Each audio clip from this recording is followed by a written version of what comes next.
Hey guys! Aujourd'hui on se retrouve pour un nouveau mini tuto sur comment faire un ourlet à feston. Alors si vous avez vu mon bilan du premier trimestre 2022, vous savez que j'ai fait un ourlet feston sur les manches de ma Magnolia, la première Magnolia que j'ai cousue, puisque là je suis dans la deuxième. Et vous savez que malgré la réussite de mon ourlet à feston, j'ai été un petit peu déçue de ne pas pouvoir ajuster la longueur de mes festons. Je ne sais pas si c'est une option disponible sur toutes les machines, je sais évidemment que ça existe au moins sur les électroniques. Sur les mécaniques, je ne pense pas, mais peut-être que vous pourrez me dire dans les commentaires si ça existe.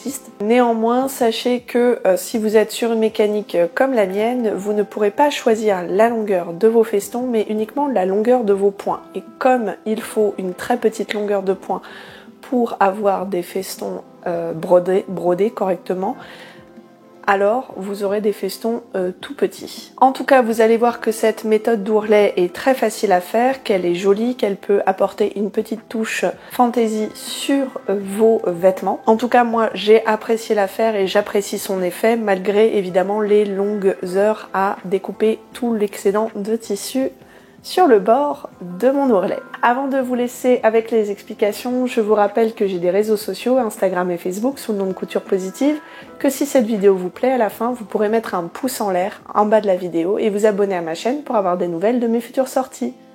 Moi, je vous laisse avec les explications et on se retrouve à la fin pour la conclusion. Pour commencer, vous aurez besoin de stabilisateurs pour broderie. En effet, les festons comportent un nombre important de points et sont donc considérés comme une broderie. Ici, j'utilise un stabilisateur hydrosoluble. Cela signifie qu'une fois passé à la machine à laver, il aura totalement disparu de l'envers du vêtement. Placez un morceau de stabilisateur sur l'envers de votre ouvrage. Pour faire un ourlet festonné, vous devrez chercher à quel point cela correspond sur votre machine. Sur la mienne, il s'agit du point H. Allonger la longueur de votre point vous donnera des festons plus grands, mais aussi des points plus écartés, alors que raccourcir la longueur de votre point resserrera vos points, mais donnera des festons plus petits. Vous pouvez également jouer sur la largeur de point qui donnera des festons plus ou moins épais. Évidemment, sur ma machine mécanique qui a plus de 20 ans, je ne peux pas sélectionner la longueur de mes festons indépendamment de la longueur de point. Probablement que votre machine vous offre cette option, donc n'hésitez pas à l'explorer. Utilisez une chute pour procéder à plusieurs essais et voir quels paramètres vous plaisent.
Une fois vos paramètres sélectionnés, vous pouvez commencer à coudre le bord de votre ourlet.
Ça y est, la broderie est déjà terminée.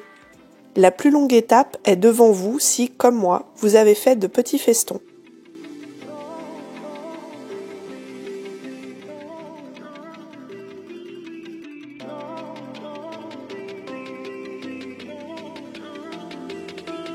En effet, il vous faudra maintenant couper l'excédent de tissu au plus près de votre broderie sans couper les fils.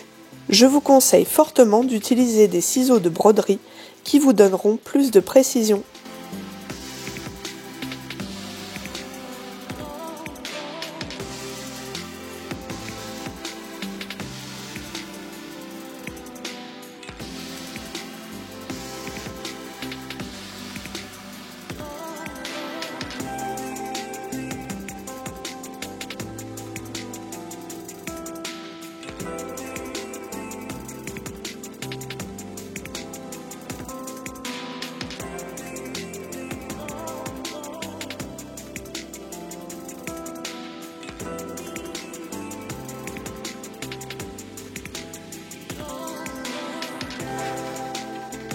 Voilà, vous avez vu que faire un ourlet à feston, finalement, c'est très simple.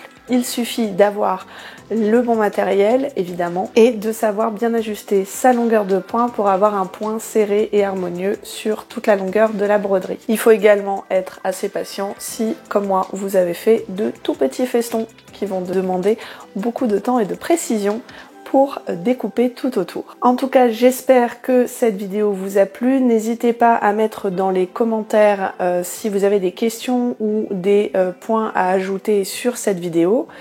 Si elle vous a plu, mettez également un pouce en l'air en bas de la vidéo et abonnez-vous à ma chaîne pour avoir des nouvelles de mes futures sorties.